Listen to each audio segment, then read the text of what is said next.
ഇവിടെ വളരെ പ്രത്യേകമായ ഒരു മജ്‌ലിസ് ഇവിടെ നടക്കുകയാണ്. കാരണം ഇവിടെ മതപ്രഭാഷണത്തോടൊപ്പം മഹാന്മാരായ ഒരുപാട് മഹാരഥന്മാരെ, സയ്യിദന്മാരെ, താജുൽ ഉലമ, നൂറുൽ ഉലമ, സംസുൽ ഉലമ, കണ്ണിയത്ത് ഉസ്താദ് വരുകൾ അടങ്ങുന്ന ഒരുപാട് മഹാന്മാരെ അനുസ്മരിക്കുന്ന അനുസ്മരണ മഹാസംഗമവും ഇവിടെ നടക്കുന്നുണ്ട്. എന്തിനാണ് ഈ അനുസ്മരണങ്ങൾ നടത്തപ്പെടുന്നത്? ഈ അനുസ്മരണങ്ങൾ ഇവിടെ നടത്തുന്നത് അതുകൊണ്ട് നമ്മൾക്ക് കിട്ടുന്ന നേട്ടം എന്താണ്?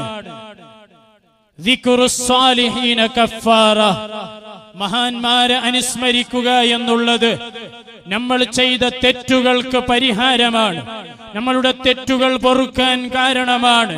നമ്മൾ അറിയാതെ നമ്മളുടെ ജീവിതത്തിൽ വന്നുപോയ തെറ്റുകൾ അതൊക്കെ പൊറുത്തു കിട്ടാൻ ഇത്തരം അനുസ്മരണങ്ങളിലൂടെ നമ്മളുടെ ജീവിതത്തിൽ നാം അറിഞ്ഞും അറിയാതെയും ചെയ്തുപോയ തെറ്റുകളെ പൊറുക്കാൻ ഇത്തരം വേദികൾ കാരണമാണ്.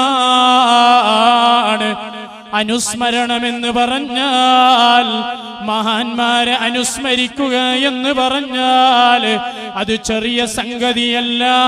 മഹാന്മാരെ മദ്ഹുകൾ പറയുക എന്ന് പറഞ്ഞാൽ അത് ചെറിയ സംഗതിയല്ല. ഇന്നതാ ഈ മാസം നിലകൊള്ളുന്നത് തന്നെ, ഈ മാസം അറിയപ്പെടുന്നത് തന്നെ മഹാനായ ശൈഖ് ജീലാനി മഹാനവരുകളെ അനുസ്മരിക്കുന്ന മാസമാണ്. അവിടുത്തെ ജീവിതത്തിന്റെ കറാമത്തുകൾ അത് പറഞ്ഞാൽ തീർക്കാൻ കഴിയില്ല. കോഴിയുടെ മുള്ളോട് കൂകെന്ന് ചെന്നാരെ കൂശാതെ കൂക്കി പറപ്പിച്ച് വിട്ടോവർ. കോഴിന്റെ മുള്ളോട് കൂകണമെന്ന് പറഞ്ഞപ്പോ താൻ ഭക്ഷണം കഴിച്ച ആ ചരിത്രത്തിന്റെ വിശാലമായ ചരിത്രമാണ്. അതിന്റെ ആഴത്തിലേക്ക് ഞാൻ കടക്കുന്നില്ല, അതിനുള്ള സമയം ഇപ്പോഴില്ല. നമ്മളുടെ ഉസ്താദവരുകൾ കടന്നു വന്നുകൊണ്ടിരിക്കുകയാണ്. അതുകൊണ്ട് എന്റെ മുഅ്മിനീങ്ങളെ, കോഴിന്റെ മുള്ള താൻ കഴിച്ച ഭക്ഷണത്തില് ആ കറിയിൽ കഴിച്ച കോഴിയുടെ മുള്ളോട് കൂകാൻ പറഞ്ഞപ്പോ അതിനോട് കുമ്പി ഇതിനില്ല. അല്ലാഹുവിന്റെ സമ്മതപ്രകാരം നീ ഒന്ന് എഴുന്നേറ്റ് നടക്കണമെന്ന്, നീ ഒന്ന് എണീക്കണമെന്ന് കോഴിന്റെ മുള്ളോട് പറഞ്ഞപ്പോ അവിടുന്നതാ ആ മുള്ളതാ ഒരു കോഴിയുടെ രൂപത്തിലായി കൂകുകയാണ്. കോഴി കൂകുന്നത് പോലെ കൂകുകയാണ്. ആ ഇറച്ചിയില്ലാത്ത മുള്ളിലേക്ക് മാംസം വരികയാണ്. അതൊരു കോഴിയായി രൂപാന്തരപ്പെടുകയാണ്. ഇതാണ് മഹാന്മാർ, ഇതാണ് മഹാന്മാർ.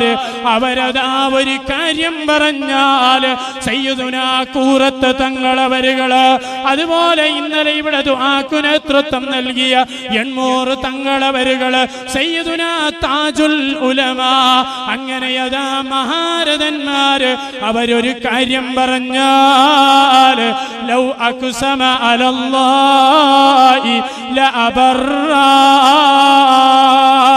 അവരല്ലാഹുവിന്റെ മേലേൽപ്പിച്ചുകൊണ്ട് ഏതെങ്കിലും കാര്യങ്ങൾ പറഞ്ഞാൽ ആ കാര്യം അല്ലാഹ് നടപ്പാക്കുകയാണ്.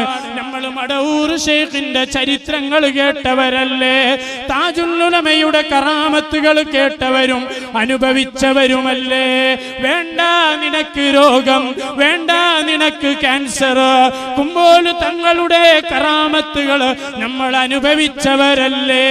വേണ്ട നിനക്ക് ക്യാൻസർ, നിനക്ക് ബ്ലഡ് ക്യാൻസർ വേണ്ട, അല്ലെങ്കിൽ ഏതെങ്കിലും മാരകമായ രോഗം പിടിപെട്ടവരോട് നിനക്കത് വേണ്ട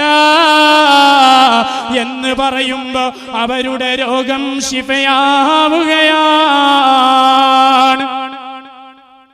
അവര് നമ്മളുടെ മനസ്സിന്റെ അകത്തുള്ള വിഷയങ്ങൾ കണ്ടറിഞ്ഞവർക്ക് വാഴിക്കാൻ കഴിയും. കുപ്പിയകത്തുള്ള വസ്തുവിനെ പോലെ കമാഞ്ഞാൻ നിങ്ങളെ കൽബകം എന്നോവർ മുഹിയുദ്ദീൻ മാലയിൽ നമ്മൾ കേട്ടവരല്ലേ?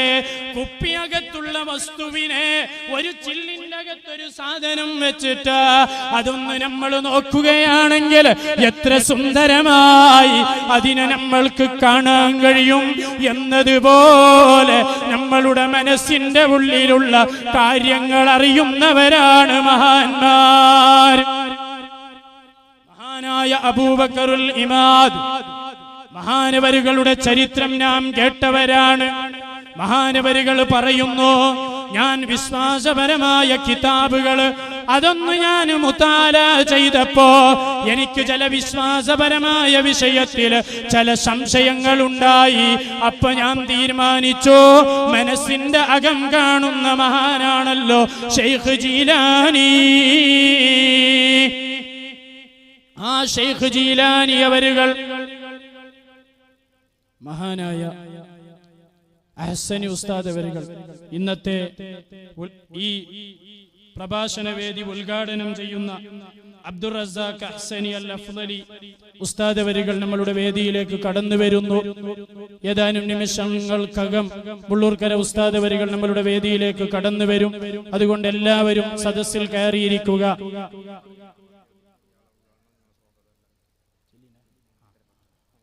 അതുകൊണ്ട് അബൂബക്കറുൽ ഇമാദ്, ഞാൻ പറഞ്ഞു വന്ന ചരിത്രം, അബൂബക്കറുൽ ഇമാദ് തങ്ങളതാ